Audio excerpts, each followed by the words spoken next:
O ministro Alexandre de Moraes pode conceder o regime de prisão semiaberta para o hacker que acusou Carla Zambelli de um crime que efetivamente ela garante que não cometeu.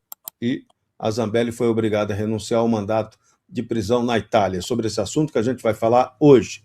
Alexandre de Moraes deu um prazo de 5 dias para a defesa de Walter Delgatti entregar documentos sobre as outras ações penais a que ele responde.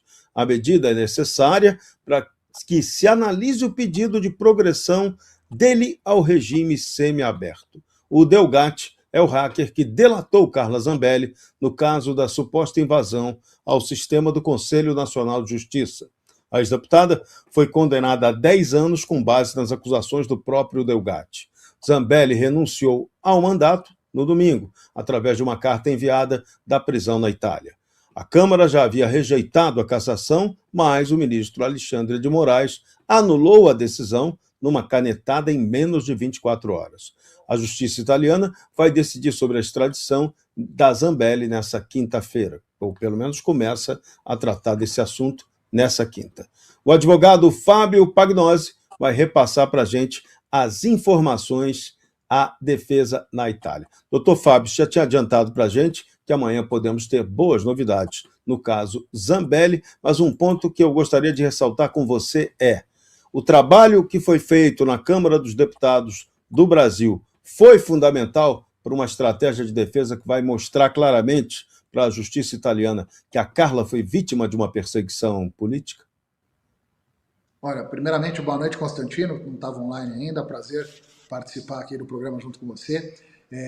Vamos analisar como isso ocorreu, né? Lá no começo, quando a Carla me chamou para ajudá-la, a única coisa que poderíamos fazer naquele momento era lutar por ela dentro da Câmara dos Deputados, já que as ações penais dela praticamente só não tinha transitado em julgado porque ainda não tinham feito ali o trânsito em julgado, mesmo na questão administrativa, mas não tinha mais o que fazer, já que ele não aceitou, inclusive, do advogado antigo, os famosos embargos ou qualquer outro tipo de defesa ali que pudesse ser apreciada posteriormente a eles, cabendo a revisão criminal, que para a revisão criminal não impede também a questão de transitar em julgado. Então, naquele momento, eu falei, Carla, não tem o que fazer agora nesse processo. Se não mudar o governo, não mudar a turma aqui no STF, uma revisão criminal vai cair para o próprio relator e vai acontecer a mesma coisa, ele jamais vai voltar da opinião que ele já deu ali. Então, falei, vou trabalhar na Câmara dos Deputados. Estava muito reticente nesse dia, porque a Câmara, no começo, estava muito afim de que a Carla saísse, porque a maioria da Câmara ali é centro e esquerda, eles obviamente tinham a Carla ali como inimiga, e a gente conseguiu, ao longo do tempo, mostrar, né, eles não tinham mais o que falar, apesar do PT ali continuar batendo na mesma tecla do que a gente já mostrou 20 vezes, e eles parecem que não ouvem, mas a gente mostrou nitidamente, através do relatório do Diego Garcia, que foi o deputado relator do caso na CCJC, que não tinham provas que pudessem fundamentar uma prisão da Zambelli, uma coisa que o Alexandre de Moraes ficou muito bravo, inclusive dizendo que o Legislativo não podia mudar o entendimento do Judiciário. Esse não era o caso, mas, enfim, acabou precisando ser dessa forma para que os deputados entendessem que não havia motivo nenhum para que a deputada fosse cassada, porque ela não tinha cometido um crime. Então, ali foi uma guerra muito árdua para que ganhássemos no plenário. Para ter uma ideia, o que aconteceu no dia, Serrão e Constantino, foi uma coisa muito chata. Nós sabíamos ali como ia acontecer a votação da CCJC, porque fala no bastidor com um, fala no bastidor com outro. E aí, de repente, um partido de centro, que eu não vou dizer o nome, ele mudou cinco dos seus deputados em cima da hora da sessão, justamente os 5 que votaram contra o relator, e justamente por 5 nós perdemos na CCJC. Mas eles não imaginavam que o próprio plenário, que aí eles não conseguiram comandar, o plenário manteve a Zambelli como deputada. Isso foi uma vitória que a gente podia ter, tanto uma vitória para nós, advogados, quanto uma vitória para a própria Carla, Porque, imagina, você já ser condenada por um crime que você não cometeu. O próprio hacker disse lá que os outros alvarás de soltura não faziam parte em nada que a Carla Zambelli tivesse a ver, e ela teve agravamento de penas por causa desses alvarás de soltura. Então, se ela fosse ainda, imagina, expulsa, né, expurgada do legislativo, ia ser o fim para ela, porque para ela ser deputada e o que ela fez como deputada, ela sabe que fez tudo aquilo que ela sempre prometeu. Então, foi uma vitória muito grande, e para a justiça italiana vai ser mais uma prova, porque veja bem, ela saiu e nós sabíamos da canetada, nós tínhamos certeza da canetada.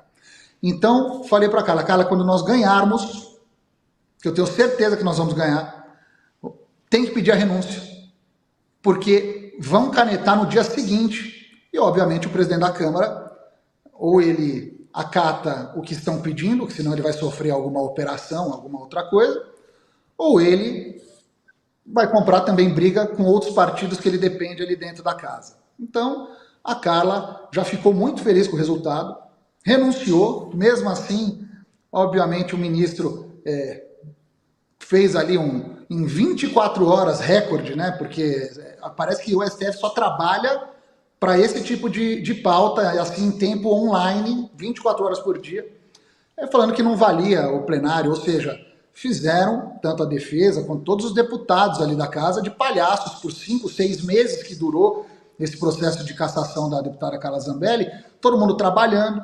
O próprio ministro sabia que estava tendo a CCJ, tanto sabia que no dia que o hacker foi ouvido, a CCJC recebeu, então, uma intimação do ministro Alexandre de Moraes, dizendo que o hacker não poderia ser ouvido sem a anuência dele, que era o executor da pena. Comunicou o CEAP, aqui em São Paulo, também para saber quem foi da administração penitenciária que liberou o hacker de falar. Então, olha só o que se formou. Então, ele sabia que estava ocorrendo isso, e só no plenário, depois de meses ainda, que ele vem falar que não valia, então, né, assim, no termo chulo, a decisão do plenário, que isso não era válido. Então, fica clara a perseguição política, é uma perseguição, na verdade, jurídica e política, né? Então, isso na Itália, eu acho que vai pesar muito na mão dos juízes. Não gosto dessa primeira turma que a Carla vai passar, uma turma ruim, mas eu tenho mais esperança na Corte de Cassação, que seria o Supremo deles, que são muito sérios, então acho que vão analisar a documentação com um olhar diferente do que essa Corte, que está sofrendo pressão, sim, do advogado contratado pela AGU. Rodrigo Constantino, sua pergunta para o Fábio Pagnozzi. Doutor Fábio, boa noite, bom tê-lo aqui no programa. Eu quero dar um passo atrás, que pode ter gente nos assistindo que não lembra direito, a gente está sempre falando do risco de extradição ou não, da cassação do mandato ou da própria renúncia. Vamos voltar um passo atrás. Tudo que eles têm para essa denúncia é a palavra de um criminoso, de um hacker. É isso? O caso se resume a isso? Simplesmente só isso, Constantino. Na verdade, o hacker, enfim, não tem nada de hacker também. O hacker falou por diversas vezes que conversou com a Carla Zambelli, e de fato a Carla Zambelli nunca negou que conversou, porque ele disse que teria como provar que as urnas eletrônicas eram fraudáveis. Então vamos lá. Quando as pessoas falam, mas tinha ali, pegaram ela com um hacker, teve conversas que ele sempre falou, posso provar que as urnas são fraudáveis, ponto. Nunca existiu um pedido da deputada, a própria Polícia Federal colocou isso em relatório, porém, obviamente foi ignorado, que não tinha nada no celular dela, a não ser mensagens pessoais, nada falando sobre CNJ, nada falando sobre prender o ministro Alexandre de Moraes, ou muito menos, imagina, uma pessoa de direita, como a Carla Zambelli, falar para ter alvarás de solturas de bandidos, inclusive um desses que teve alvará de soltura foi o próprio primo do hacker. Então, não existiu provas nenhuma sobre a Carla Zambelli ter contratado o hacker para entrar no CNJ. E o hacker foi muito claro, inclusive na CCJC, que ele trabalhava para a esquerda. Ele tentou se corrigir, isso está gravado, todo mundo pode ter acesso. Ele falou, eu trabalhava para a esquerda, não recebi e fui procurar a direita. Então, a partir do momento que ele fala isso, a gente já entende por que será que ele foi procurar a direita. Não é invenção da direita, o cara falou todos os deputados ouviram aquilo, né? Aí o advogado dele tentou entrar no meio, mas já tinha falado e está gravado, né? Depois disso, ele também disse que pediu um emprego a Carla Zambelli. A Carla Zambelli falou que não daria nada para ele, até porque ele não tinha entregue o que tinha sido prometido para ela, que era justamente sobre as urnas eletrônicas. E naquele momento ele falou que ficou com raiva. Então a gente vê ali como é que tudo funcionou. Eu acho, no meu ver, assim, do advogado, que esse cara já foi atrás da Carla, ele conheceu a Carla num hotel, que a Carla foi fazer uma comitiva ali para conhecer também eleitores, enfim. Ele foi lá pedir para tirar uma foto com a Carla Zambelli, inocente, tirou uma foto com o cara depois ligou, falou, olha, Carla, acho que eu tenho um negócio para salvar a direita do Brasil. E foi assim que começou, então, a relação dela com o hacker. A Carla, quando viu que não entendia nada dessa questão, como eu posso ajudar, né, na questão de falar se você sabe ou não das urnas, eu vou te colocar para falar com outras pessoas. E ela delegou isso para outras pessoas. Então não existe nada, tá? Tanto Serrão, Constantino, nada nos autos. Até as próprias CCJ, a Câmara ia ser a primeira a querer expurgar a Zambelli, porque muitos aí não gostam da Carla Zambelli. Viu a Carla Zambelli como adversária, inclusive no próprio partido. Então, eu falo para vocês, falo para todos que estão nos ouvindo, que não é o papo do advogado. A Carla Zambelli não cometeu os crimes em que foi imputada no CNJ. E tanto que isso não aconteceu, que está aí o hacker indo para a progressão de regime de pena. Agora, o cara que fez pegou 8 anos, a pessoa que não fez pegou 10, só que ela tem 13.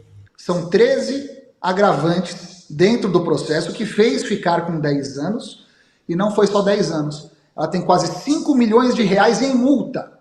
Então, uma deputada que nunca roubou um real, um centavo de dinheiro público. Trabalhava só com isso, ela não tem uma segunda renda. Da onde ela vai tirar 5 milhões de reais para se pagar à União? Qual foi o prejuízo causado da invasão de um hacker para a União? O que isso causou para a União? Nada. Então, é ridículo realmente o que acusam a Carla Zambelli nesse caso do CNJ. Fábio Pagnoli, sobre a carta de renúncia da Carla Zambelli, que foi feita lá na prisão na Itália. Foi uma decisão estratégica ou uma imposição das circunstâncias que foi criada pelo STF? E como é que está essa história do suplente? Está circulando o bastidor aí, ele nega que ele tenha agido para facilitar essa renúncia da Carla. Verdade? Mentira? Qual é a versão real sobre isso? Eu vou tentar ser muito cuidadoso para falar, mas não tem tanto cuidado assim, tanto que eu não consigo medir as palavras com o suplente. Mas eu vou tentar começar, então, com a sua primeira consideração. Então, a Carla fez a carta, obviamente chateada, ninguém quer deixar de ser deputada. Ela, que ela ama isso, mas era a melhor opção, porque sabíamos da canetada. Mas teve uma coisa que ela sentiu muito traída, né? Obviamente teve pressão de todos os lados, vocês possam imaginar, mas principalmente a pressão desse deputado suplente. Esse deputado, né, ele mandou mensagem para vários, mas não foi para todos os deputados do PL. Isso foi o próprio Paulo Capelli que colocou, ele teve acesso às mensagens. Eu tive acesso só ao que eu vi, não deixaram eu printar, mas eu vi. E ele pedia para que todos votassem contra a Carla Zambelli, para que ele pudesse tomar o lugar dela. Isso é um deputado do PL. Você imagina a hora que a Carla Zambelli ficou sabendo disso, que ela não pode se pronunciar. Porque se ela pudesse se pronunciar, eu duvido que esse cara se reelegia. Então ele quer pegar um gabinete, fingir ali que está fazendo as pautas da Carla Zambelli, ele usurpou. Ele foi um cara tão deselegante, mandou, até o irmão dela chegou a ver essa mensagem. Então o que se pode esperar? Então a Carla, assim, ela ficou totalmente sem esperança com as pessoas ali mais próximas a ela, né? Agora, na questão estratégica, estão voltando a esse tópico, a questão estratégica eu acho que vai ser boa. Eu acho que com essa canetada cancelando o que o Legislativo fez, os juízes podem olhar aquilo como uma perseguição, que é isso que a gente quer. Que seja olhado como uma perseguição, e o outro ponto nevrálgico dentro dos pedidos e das considerações que a gente faz na defesa na Itália são as condições da colmeia, do presídio feminino aqui, que botaram foto, acho que tiraram do, não sei, de algum salão de beleza e colocaram que era da penitenciária feminina. Muito bem. Rodrigo Constantino, mais uma pergunta para o Fábio. Doutor Fábio, aquele episódio fatídico lá do dia da eleição, da arma, né? Aquilo, até o próprio Jair Bolsonaro já disse que não ajudou, digamos assim, na sua reeleição. Como é que entra esse episódio, se é que entra, nessa discussão toda envolvendo Carla Zambelli, em relação a abandono eventual dos próprios aliados, em relação a muita gente que queria pegá-la por isso e, de alguma forma, usou como pretexto o caso do Delgatti, do hacker? Isso está fazendo parte, de alguma forma, da narrativa de uma perseguição mais ampla ou não? Só pergunta quente mesmo. Olha, foi muito difícil eu reconstruir a imagem da deputada com o próprio partido, tá? Eu sentei com o próprio presidente, Valdemar, eu sentei com outras pessoas importantes do partido e poucas ali ajudaram a Carla. Falavam que ajudavam a Carla, mas não ajudavam. Mas eu conto na mão, não posso nem falar, olha, o Cabo Gilberto é um cara 1.000.000%, o sócio nos ajudou demais. Tem vários aqui que sabem quando eu estou falando, o Zé Trovão, quando eu falo, são realmente amigos da Carla, Coronel Meira, mas vários outros ali que se diziam amigos da Carla, eram os próprios que eu ouvia nos bastidores dizendo que, né, comprando a ideia, na verdade, do suplente, para que ela não ganhasse no plenário. Eu cheguei várias vezes a ser forçado, né, a me ligarem aqui e falarem, pô, pede para ela renunciar agora. Ela tem que renunciar agora porque ela não vai ganhar em nenhum lugar. Ou ela renuncia agora, e aí o suplente pode ajudá-la de alguma forma, né, ou ela não vai ter nada. Falei, bom, pela defesa, ela não vai renunciar. Falei com a Carla, ela mandou uma carta bem dura, falando assim, eu não vou renunciar. E foi assim até o final. Então não renunciamos. Renunciamos depois de ganharmos. Sim, então isso é um ponto que é fundamental. Agora, hoje, tratando dessa questão do Delgatti, Moraes agora pode conceder a ele um regime semiaberto enquanto a Carla continua presa na Itália. Isso também vai ser usado como argumento importante para as autoridades italianas? Inclusive, isso já traduzi, mandei apostilar. Não sei se dá tempo para a audiência de amanhã, por isso que nós vamos pedir mais prazo para os juízes, mas caso os juízes não considerem esse prazo, com certeza na Corte de Cassação, que eu acho que a Carla vai participar ainda da Corte de Cassação, nós vamos levar essas informações que valem muito, ou quer dizer, a pessoa que faz já está aí ganhando liberdade condicional, e a pessoa que não fez está enterrada numa cadeia, e se chegar aqui está morta.